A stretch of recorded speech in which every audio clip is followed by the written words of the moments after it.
Olá, pessoal. Eu sou a Suelen e este é o nosso segundo vídeo da primeira videoaula, da primeira aula, perdão, em EAD do nosso curso de Pensamento Computacional. Nessa aula, eu vou estar mostrando para vocês quais são os tipos de atividade que existem para que vocês pensem em atividades sobre pensamento computacional e quais as possíveis estratégias de ensino que podem ser usadas para desenvolver essas atividades.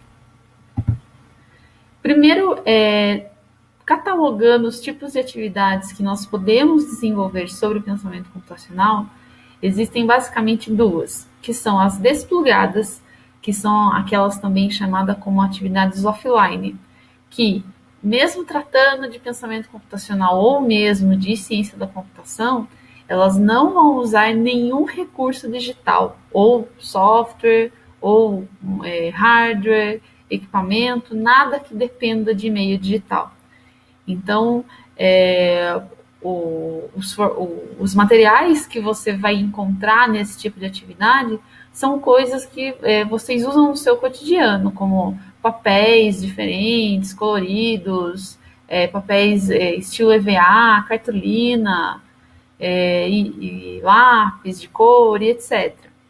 E na plugada é o inverso disso. Na plugada, que são as atividades online, necessariamente você vai ter que usar algum software, hardware ou equipamento baseado em meio digital. Você vai ter que usar um recurso digital para ser empregado nessa atividade.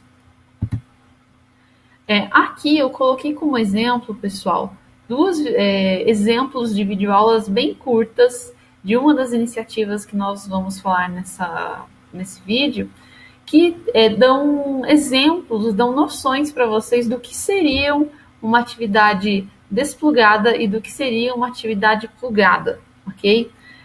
Aqui na imagem já dá para você ter uma noção em que tem uma mãozinha, né, uma pessoa apontando para uma folhinha, para uma atividade que está impressa.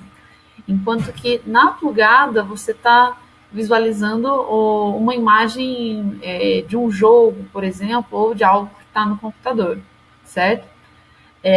Só um lembrete também nesse slide que é importante de reforçar, que nessa apresentação tem muito link, tem bastante link para vocês consultarem.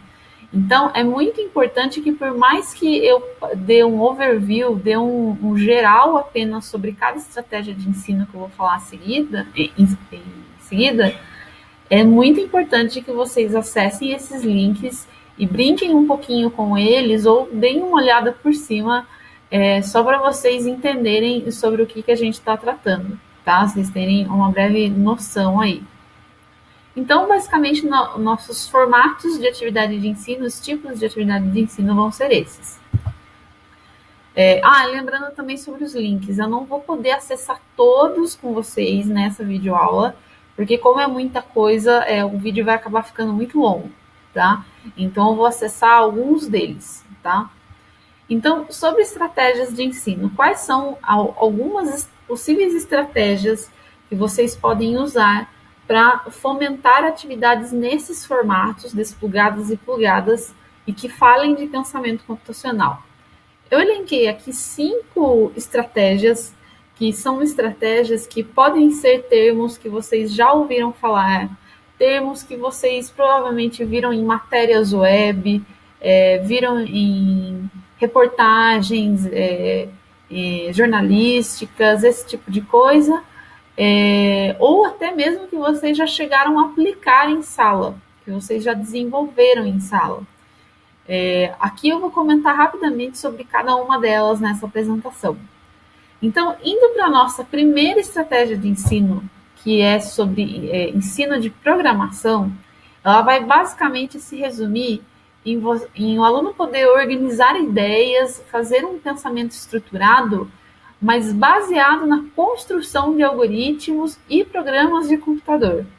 Então, ele vai ter essa disponibilidade de expor a sua criatividade por meio da construção, elaboração de códigos, programas, jogos, aplicativos, tudo voltado e baseado em linguagens de programação, tá? Assim, resumidamente, a ideia aqui de linguagem de programação, imagine que no português, para a criança escrever um texto na disciplina de português, ela se baseia na língua portuguesa. Se eu pedir para ela um texto em inglês, ela vai se basear na língua inglesa e assim por diante. Para a pessoa, para o meu aluno desenvolver um programa de computador, ele tem que escrever numa linguagem de computador, uma linguagem de programação. Então, seria mais ou menos nessa linha de raciocínio. Quais seriam as principais características que esse tipo de estratégia pode oferecer em sala de aula? Então, ela com certeza vai estimular muito raciocínio lógico e pensamento crítico, e ajudar na organização de tarefas do cotidiano por conta do aluno ter que organizar essas ideias na hora de desenvolver esses códigos, propicia melhora na escrita, porque a partir do momento que ele tem que estruturar esse código, porque se cada linha de código, cada comando não tiver na sequência correta, aquilo não vai funcionar. A mesma coisa vai ser com a compreensão de texto, com a escrita de texto dele, ok? Então, isso também vai melhorar essa habilidade no aluno.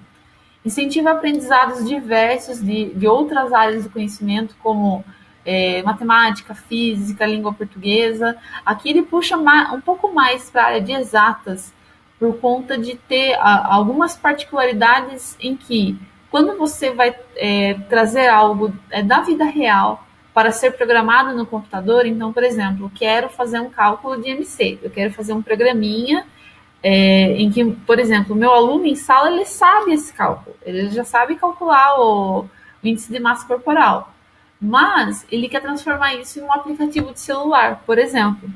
Então, para ele fazer isso, ele vai ter que pegar esse conceito, esse cálculo que ele viu em sala, ou que ele está buscando ainda, investigando, e tentar programar isso em uma determinada linguagem, tá?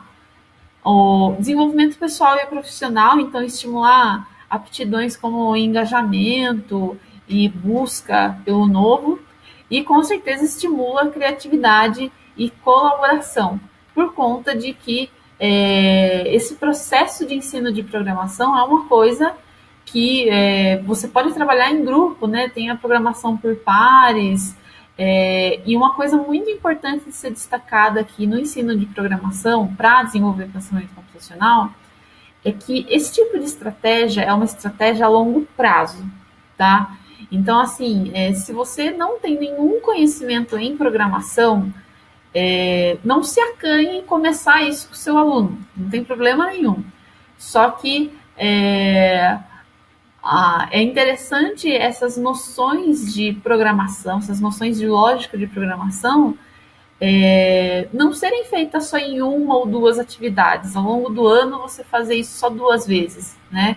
É interessante ter um trabalho no bimestre em que uma vez por semana, por exemplo, você vai se dedicar a usar esse tipo de estratégia para montar um projeto que você estipulou para os alunos. Então, isso é bem interessante de ser algo contínuo para você aplicar na escola. Então, sobre algumas ferramentas, lembrando que eu não vou conseguir acessar todas em aula. Eu já deixei 3 abertas aqui, uma delas é o Khan Academy. O Khan Academy, ele é, na verdade, uma plataforma que surgiu inicialmente para ensino de matemática e atualmente ele tem vários cursos com foco até em outras disciplinas. Ele tem coisa agora para educação artística, para biologia, para inglês, português, etc. Mas o foco principal dele ainda é matemática. E entre esses cursos, ele tem um curso baseado em ensino de programação e com foco em ciência da computação. Então, você tem aqui um módulo só de programação, um módulo só de ciência da computação, um módulo da hora do código, que eu vou comentar daqui a pouco em outra aplicação, e assim por diante, tá? E o legal dele é que é uma ferramenta que você pode criar também a sala de aula aqui dentro e coordenar os seus alunos e mandar atividades que estão no site para um grupo de alunos ou para um aluno em particular. A ferramenta que está com foco no ensino de programação é o Scratch. O Scratch, ele é caracterizado por ter esse ambiente aqui baseado em bloco lógico, tá? Então, a ideia de uma ferramenta de bloco lógico é quando você tem a mesma ideia do Lego. Porque o Lego, para a criança poder montar um brinquedo, montar alguma coisa que ela está desejando, ele vai ter que encaixar várias pecinhas para elaborar aquilo. Então, nesse programinha de computador é a mesma ideia. Ele não precisa digitar do zero cada linha de código. Na verdade, ele vai fazer uma junção de blocos e esses blocos, ao serem executados, ao serem verificados pelo computador, digamos assim, ele vai executar aquilo que a criança está desenvolvendo. Pode ser uma animação ou um joguinho simples. O legal do Scratch, que a gente vai ver nas próximas aulas, vai ver em sala de aula, é que ele é um ambiente colaborativo. Então, várias crianças e adultos desenvolvem animações e joguinhos simples, compartilham no site e você pode acessar a qualquer momento, tá? Então, também é uma ferramenta bem interessante de trabalhar com os alunos. O terceiro aqui para ensino de programação é o Code.org. No Code.org, você não vai ter a liberdade que a criança tem no Scratch de criar algo do zero, criar uma animação ou um jogo do zero. Mas o legal do Code.org é para introduzir essa ideia de ensino de programação. Então, tem vários cursos pequenos, vários cursos prontos, com objetivos traçados em cada fase do curso, e esses objetivos são baseados também nessa ideia de bloquinho lógico, que é a mesma que nós estávamos vendo ali no Scratch, tá? Então, sempre para a criança realizar um objetivo, chegar a um determinado problema ou resolver ele, ela vai construir esse código, esse algoritmo, basicamente, para resolver esse problema. Voltando aqui na nossa apresentação, existem outras ferramentas aqui que eu não vou poder abrir. O Codecademy é baseado também numa disponibilização de cursos sobre linguagens de programação. O Programa E, que é uma plataforma nacional, mas que reúne um pouco de cada plataforma que existe, como o Code.org e o Scratch. E esses dois de baixo, em particular, é interessante para Fundamental 2 e médio. Esse daqui, o App Inventor, o aluno também trabalha com codificação em blocos lógicos, na mesma ideia do Scratch, mas para desenvolver aplicativos de celular. Então, a criança também tem liberdade de criar toda a tela do celular, criar o layout, montar esse código por bloquinho e usar o próprio app no próprio celular. E essa última aqui, que é o Stencil, ela já é uma ferramenta também um pouco mais elaborada, própria para desenvolvimento de jogos web, para ser jogados no computador, e jogos para dispositivos móveis. Então, continuando aqui também, como eu comentei dos materiais, dos links que estão disponíveis, é muito importante vocês darem uma olhada nesses materiais. Ao final de cada estratégia de ensino aqui, eu deixei 2 vídeos e 2 matérias web para vocês darem uma conferida. Então, aqui também está selecionado algumas coisinhas para vocês lerem um pouco mais sobre o assunto. A nossa segunda estratégia é robótica educacional. Ela se caracteriza pelo uso de materiais de sucata ou kits específicos de montagem, em que vão usar motores, sensores e outros componentes que podem ser relacionados ou melhor, podem ser aplicados na construção de hardwares que basicamente vão ser nossos protótipos ou robôs, tá? Então, tudo que eu posso agregar à montagem, por exemplo, estou pensando em montar um robozinho, montar um irrigador automático, né? Eu tenho uns vasos lá em casa de planta e eu quero montar uma estrutura que faça a irrigação sozinho, sem eu precisar colocar água lá toda hora. Isso tudo faz parte de um projeto de robótica, tá? Então, tudo que agregue a esse projeto, como motor, sensor, rodinha, etc. E utilize também, além desse kit, além dessas peças, programas que permitem dar funcionalidades a esses protótipos ou robôs, né? Tudo isso vai se enquadrar como robótica educacional. Então, nesse contexto, quais seriam as principais características? O que eu poderia levar em conta dessa estratégia, ou o que isso está desenvolvendo no meu aluno também? Habilidades manuais e motricidade fina é uma característica forte por conta da criança ela ter liberdade de construir do zero, de criar do zero projetos de robôs e pequenos protótipos. Ela vai desenvolver também concentração e observação, porque tem algumas coisas que ela vai ter que conectar fio, por exemplo, conectar LEDzinhos, que são lâmpadas pequenininhas para fazer acender. Então, todo esse tipo de coisa vai envolver concentração e também precisão na construção desses projetos, né? Uma coisa que é legal também de ser usada em robótica educativa é a questão da criança compreender, por meio desses artifícios físicos, nesses projetos físicos, o mecanismo das coisas. Então, como que o robô ele funciona, como que esse projeto de irrigação automática ela vai funcionar, o que envolve nesse projeto. Outras coisas também, como conceitos tanto de física como de ciências, de modo geral, vão entrar em projetos desse tipo. E, como eu comentei aqui também, conceitos de outras áreas do conhecimento, né? Então, não vai estar restrito também a só física e ciências em si. E curiosidade pela investigação, porque tem muitas coisas que, nesse momento, esse tipo de projeto cai um pouquinho na linha de ensino de programação. Pode ser que, no primeiro momento, você, como professor, não saiba como proceder, não saiba ainda que palpite dar para o seu aluno.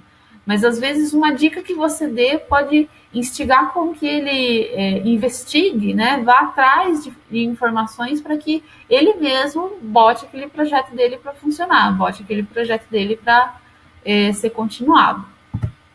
Principais aplicações que podem ser usadas em ensino ou melhor, no uso da robótica educacional para pensamento computacional. Eu deixei aberto aqui apenas 2 deles. Eu vou comentar o primeiro um pouquinho aqui por cima.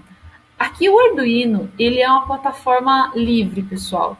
Quando a gente fala plataforma livre, quer dizer que ela não é proprietária no sentido de que você precisa comprar só de uma pessoa, comprar só de em um local, ok?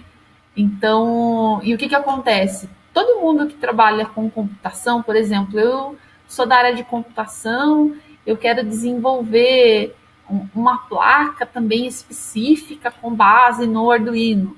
Esse tipo de projeto que se chama, né, o Arduino, que é tanto o hardware aqui, a peça, como a programação que existe nele, ele é uma plataforma aberta.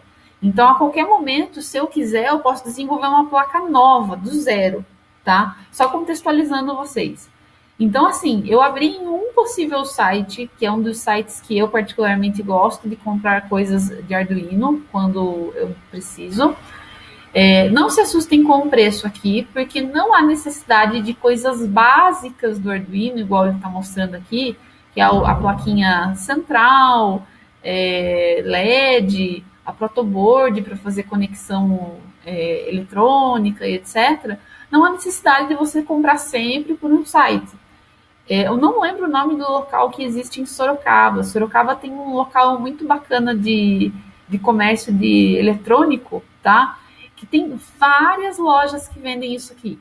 Então, tem muita loja que vende todas essas pecinhas pequenininhas, os jumpers, né, que são os fiozinhos, os LEDs, capacitores, botões, a placa, Arduino, vende tudo e é bem mais barato, tá? Então, para vocês terem ideia, um LED acaba custando, acho que menos de 10 centavos, tá? Então, LED é em torno de 10 centavos, fiozinho, você compra tipo 20 por R$1, R$2, é coisa desse tipo, tá? Então, só para vocês terem noção que é uma plataforma que dá para inventar bastante coisa para a criançada em robótica. aliado, lógico, com também materiais recicláveis, sucata, dá para usar bastante coisa aí, e dá para ser programado pelo computador. Você fazer funções, criar códigos junto com o pessoal, com as crianças, para que eles desenvolvam seus protótipos e robôs. Uma outra aplicação que eu acho muito, que eu particularmente tenho esse kit e eu adoro, é o ato educacional. O ato educacional, ele segue um pouquinho nessa linha, só que ele já é mais caro, e ele é composto por um kit de peça estrutural junto.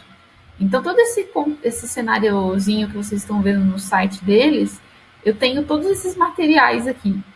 Até se der tempo no curso, a minha ideia é fazer uma dinâmica com vocês com esse tipo de material que eu tenho. E parte desse material é composto por uma caixa de eletrônico. E nessa caixa de eletrônico, ele é também baseado no Arduino aqui, porém, ele é um pouco mais fácil da criança manusear isso, tá? Então, não vou me aprofundar muito, só para ilustrar para vocês as possibilidades que existem.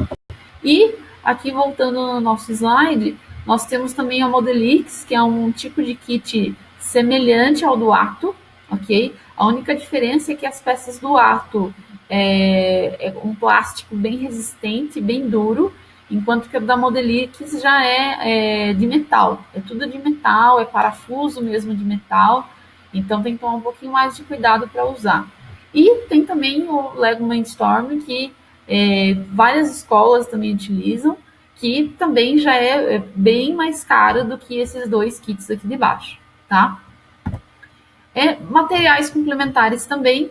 Esse, particularmente, o primeiro é muito fofo, é muito bonitinho.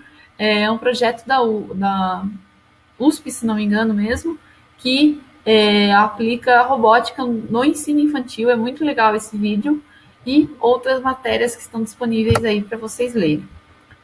Aí o próximo, que também cai um pouquinho nessa ideia de robótica, é o Cultura Maker. Então, o movimento maker ou cultura maker, ele é pautado na ideia do faça você mesmo. Então, por mais que também exista coisas prontas, ou eu quero também algo customizado para mim, eu vou lá e desenvolvo. E a ideia desse tipo de estratégia é que ele pode abranger diversas atividades de criação e que não é só com foco em eletrônica, tá? Ele abrange tudo, desde artesanato clássico até marcenaria, por exemplo, pintura. Então, tudo que você cria, desenvolve do zero, que cai nessa ideia do faça você mesmo, construa você mesmo, é cultura maker. Então, principais características do Cultura Maker. Ele consegue articular muito bem teoria e prática. O tempo é otimizado no sentido de que você pode trabalhar isso também de forma colaborativa. E na questão de tempo otimizado também, você consegue até achar alguns projetinhos web que te ajudem a ter ideias também sobre Cultura Maker. Habilidades são compartilhadas, então, obviamente, quando você tem projetos em grupo que utilizem dessa questão de cultura maker em uma atividade de ensino, cada aluno em um projeto ele pode ter uma habilidade mais aguçada em um sentido. Então, ele tem maior facilidade em programar um robozinho, o outro tem maior facilidade em montar, né? E assim por diante. O acesso é democrático, isso aqui é muito importante na cultura maker, porque a cultura maker, ele parte do pressuposto que você não vai gastar nada, ou gastar o mínimo necessário em material pronto para você desenvolver algo, que é diferente da robótica educacional. A robótica educacional ali, vocês viram que tirando o Arduino, você tem plataformas pagas, né? Você tem softwares tanto proprietários como principalmente hardware proprietário. Então, a cultura maker sai disso. A ideia principal dela é que você gaste o menos possível e reutilize o máximo possível de materiais para desenvolver o seu projeto com os alunos, tá? Por isso que ele fala da questão de ser democrático e acessível a todos. A questão do erro leva à reflexão, também muito importante, que o processo de tentativa e erro nesse projeto com certeza vai levar tanto o aluno ao aprendizado, como também protagonismo intelectual, porque essa busca dele em fazer o aprimoramento nesse projeto vai auxiliá-lo nisso. E também se aproximar da ciência, porque ele vai entrar naquele aspecto lá em que ele está avaliando, testando hipóteses, vendo o que funcionou, o que não funcionou no projeto e assim por diante. Entre as ferramentas, aqui na verdade, no RUT, eu não vou falar em ferramenta, porque como eu comentei com vocês, ele não demanda de usar materiais prontos, né? Você demanda de usar o que existe na sua realidade, o que existe à sua volta para produzir aquilo que você precisa. Então, aqui de iniciativas, o que existem que vocês podem consultar para desenvolver esse tipo de prática? Uma iniciativa que eu acho muito legal é esse RUT, tá? Esse kit RUT, a pessoa pode comprar o kit do zero se não quiser desenvolver, mas a prioridade do site é mostrar como cada componentezinho eletrônico pode ser desenvolvido pelo professor ou pelo aluno para montar circuitos eletrônicos bem simples. Então, eu quero fazer dois fiozinhos conectarem com LED, com 3 LEDs, por exemplo, para fazer a ideia de um semáforo. Ou fazer um sistema aditivo de cores, igual ele está mostrando aqui. Então, tem várias ideias que ele dá também no site com base nesse material. Não sei se dá para enxergar muito bem aqui. Esse exemplo da mão aqui que ele está dando, tem um componentezinho rosa aqui e um outro roxo. Esses componentes que o site ensina a montar. Então, ele dá todo o passo a passo de como que você monta cada um deles e dá uma ideia também de alguns projetos que podem ser usados, tá? Aqui eu consigo com vocês, ó, aqui. Então, por exemplo, módulo de LED, né? O que compõe esse módulo de LED? 2 conectores fêmea, um resistor, um LED e um termorretrátil, que é essa capinha colorida que vem aqui por fora, tá? Um emborrachado. Então, percebam que são coisas bem simples, tá? E dá para fazer bastante projeto interessante com a criançada. Uma outra iniciativa que é legal é um canal no YouTube chamado Manual do Mundo. Esse Manual do Mundo, ele traz não só coisas voltadas à cultura maker, mas a ciência e tecnologia de modo geral. Então, tem algumas coisas que são fora disso, que é tipo receita de comida, teste de produto, tem algumas coisas fora disso. Mas, de modo geral, ele traz sugestões bacanas para vocês desenvolverem em disciplinas de ciência, física, matemática, geografia, baseado nessa concepção de cultura maker. Ele faz muita coisa em cima disso daí. E o site que eu queria mostrar para vocês, caso vocês se interessem, é a questão de, por exemplo, nossa, mas na minha escola eu achei legal essa ideia, mas seria interessante eu ter um espaço dedicado para isso. Essa questão de ter um espaço dedicado é chamado de laboratório maker, ou mesmo conhecido também, né, internacionalmente como Fab Lab. A ideia de Fab Lab eu não deixei aqui nessa apresentação, mas é basicamente você ter um laboratório disponível só para isso, só para esse faça você mesmo. Então, esse site do Porvir é muito legal porque ele dá um simulador de laboratório maker. Então, se eu estou numa escola que não tem condições de comprar, às vezes, outros tipos de equipamentos que me ajudem, quando eu digo equipamento no sentido assim, de outros tipos de máquinas que me ajudem a sair do básico, tá? Na cultura maker. Eu quero montar coisas assim mais sofisticadas. Eu posso fazer uma simulação aqui de laboratório e ver quanto que isso ficaria para minha escola, tá? Se vocês quiserem ver mais detalhes sobre de Lab que eu comentei com vocês, eu coloquei um material complementar lá na nossa pasta, a pasta que se chama mesmo Materiais Complementares, tá?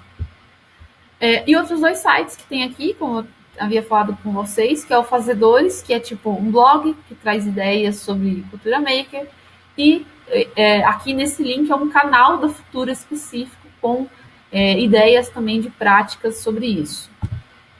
Aqui também coloquei 4 materinhas para vocês darem uma olhada. A primeira, acho muito legal, que é uma matéria que saiu no Fantástico já faz um tempinho, de um professor de escola pública que montou um laboratório maker aí nessa escola. E indo agora para a quarta estratégia de ensino, falando agora de gamificação. Gamificação também é uma coisa muito legal, é um assunto que tem se discutido bastante, que é basicamente o uso de mecânicas de jogo, desde sua estética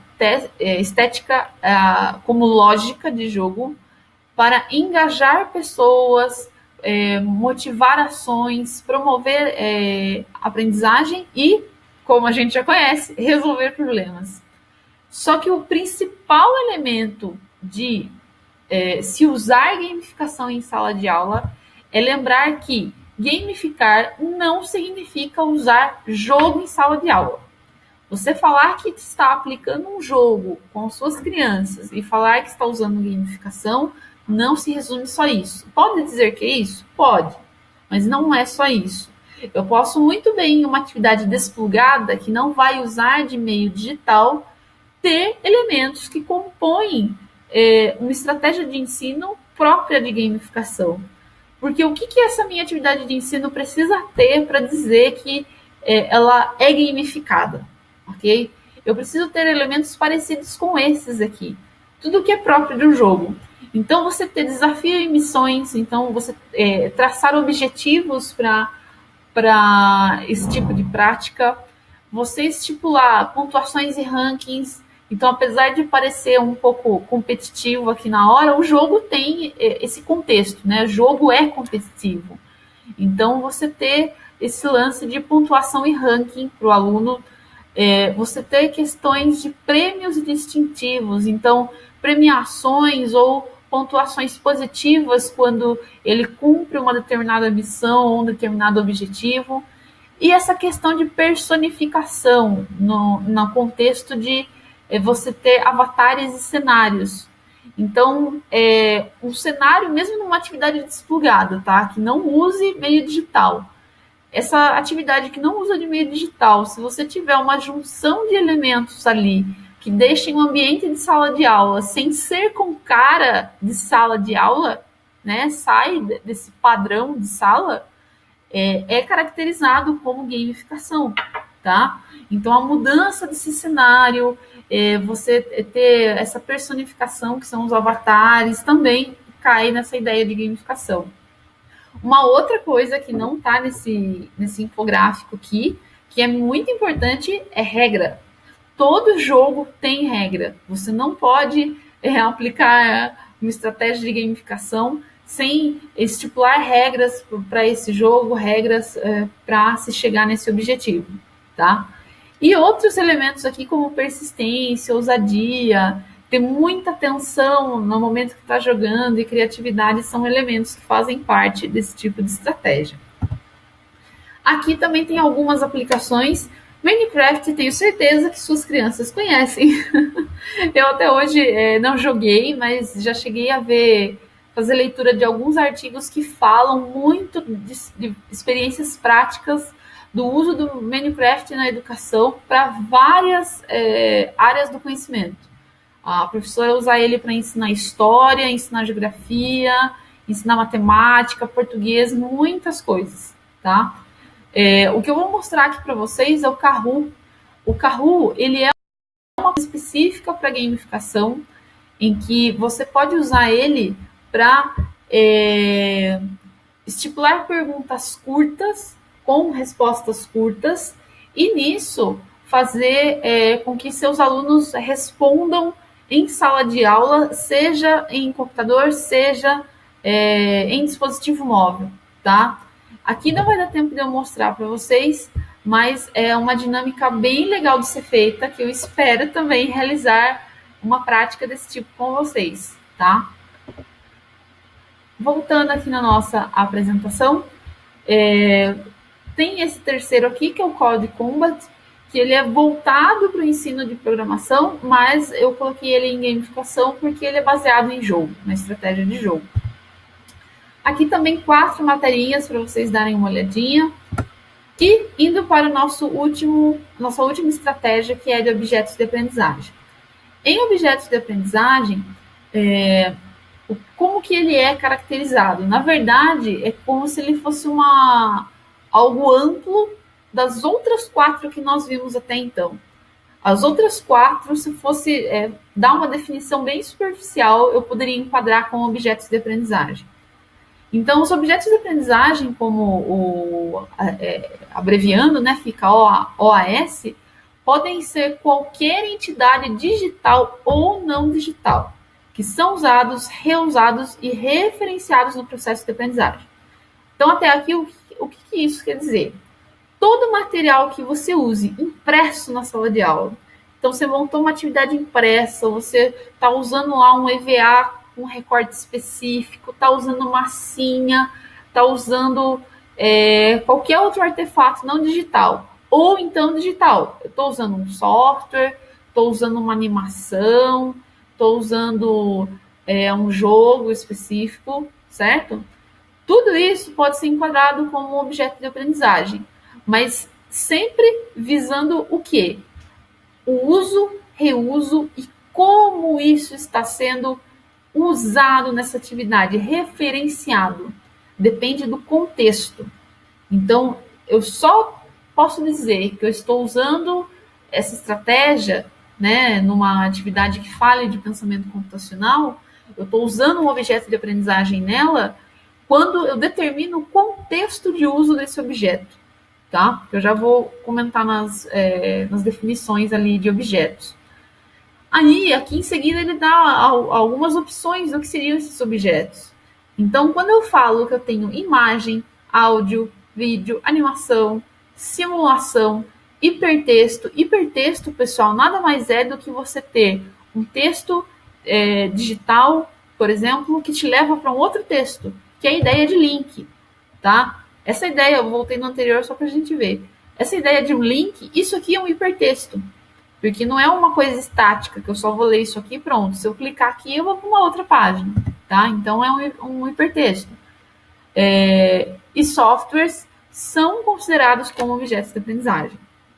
Só que tudo isso vai entrar o quê? Dentro dessas características aqui. Então, o que acontece? Esses objetos, eles são versáteis e tem que ser, na verdade, aqui podem ser aplicados em diferentes práticas de ensino. Então, não necessariamente um objeto de aprendizagem, por exemplo, um vídeo. Aquele vídeo, será que você vai usar só em um contexto? Aquele vídeo, se ele é caracterizado como objeto de aprendizagem, ele tem que ser usado em mais de um contexto de ensino, porque ele tem que ser reutilizado, tá?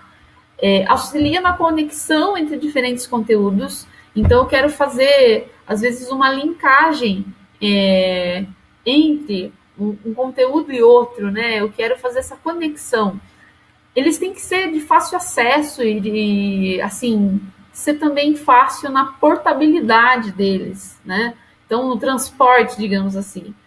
Eu posso baixar um objeto de aprendizagem e levar lá para minha sala de aula para mostrar no computador, por exemplo, ou fazer as crianças usarem no computador. Basicamente, esses objetos também eles vão retratar simulações de situações reais, em sua grande maioria. E o principal deles que eu estava comentando logo na introdução da estratégia, que a sua maior importância e significado sobre esse objeto de aprendizagem só se dá a partir do contexto educacional, o contexto da sua atividade de ensino que ele está inserido. O objeto por si só, por exemplo, vídeo, tá? Se eu ver um vídeo na internet, ele é simplesmente um vídeo e ponto, tá? Eu só vou compreender aquilo como um objeto de aprendizagem a partir do seu contexto de ensino. E aqui tem alguns sites para vocês consultarem alguns objetos de aprendizagem. Lembrando que essa estratégia de ensino ela não se limita a esses sites, tá? Todas as outras que nós vimos antes, se você pegar algo pronto do site do Scratch, eu não vou exigir que a minha criança, por enquanto, os meus alunos programem, criem do zero um jogo, né? O meu intuito é usar uma animação, um jogo, para que eles se envolvam e desenvolvam um raciocínio lógico. Por exemplo, eu posso pegar algo lá do site do Scratch, que a gente viu no início do vídeo, tá? Então aqui tem esse site do PET, que ele é específico para animações e simulações voltados a exatas. Então você tem bastante coisa em física, química, em matemática, tá? E ciências também. E tem esses outros 3 que estão aqui no meio, que são basicamente banco de dados de repositórios de objetos de aprendizagem. Esses últimos 2 aqui são os que eu mais gostei, que eu vou abrir para vocês agora, tá? Que a gente também vai ver eles em sala de aula. Que é o Escola Digital, que ele basicamente tem essa carinha. Então, você pode selecionar os objetos por tipo de mídia, por disciplina, tá? Ou por ano que você quer trabalhar. Então, por exemplo, eu quero por tipo de mídia. Eu quero trabalhar algo com eles que seja no smartphone. Todo mundo da minha sala já tem smartphone. Eu quero algo aqui, nessa linha. Então, eu posso, depois que eu clico ali, selecionar aqui na lateral ainda se eu quiser mudar, ou ver aqui no meio que tipo de artefato eu posso estar usando com eles, tá? Então, tem bastante objetos de aprendizagem disponíveis para vocês reusarem em sala de aula. E o segundo site nessa linha é o do Currículo Mais, tá? Que ele também cai nesse sentido, ó. Então, por exemplo, eu preciso usar só um infográfico com eles. Eu já tenho minha aula elaborada, eu vou agora ter que discutir uma série de dados com eles por meio de um gráfico. Então, eu posso pesquisar aqui e fazer download desses materiais, certo? Voltando aqui na nossa apresentação, eu vou ter aqui também outras 4 materinhas para vocês darem uma olhada. E, basicamente, a nossa aula de hoje era essa, tá bom? Um abraço, até mais, pessoal!